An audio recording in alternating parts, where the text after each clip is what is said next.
मी अरुण घोडके शिवचिंतन इसवी सन 1630 साली मराठी मुलकामध्ये फार मोठा दुष्काळ पडला होता.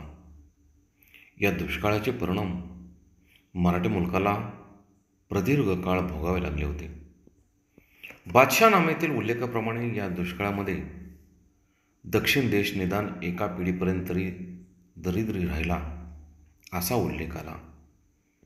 इसवी सन 1653पर्यंत दक्षिणेतून बादशाच्या खजिन्यात एकही पैसा जमा झाला नाही.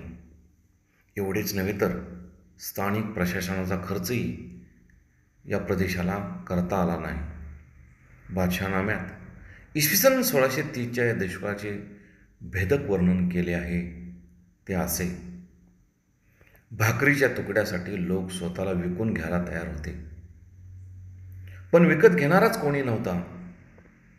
एका भाकरीसाठी लोक आपल्या पदाचा त्याग करायला तयार होते, पण त्याची पर्वा कोणालाही नव्हती.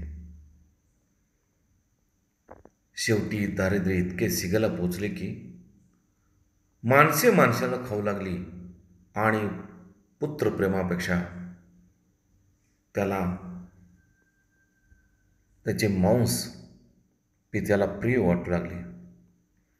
इतकी भयानक परिस्थिती इसवी सन 1630 साली मराठी मुलकामध्ये दुष्काळामुळे झाली होती अशी नोंद बादशाहनाम्यामध्ये करून ठेवली आहे. बहुत काय बोलणे. राम कृष्ण हरी.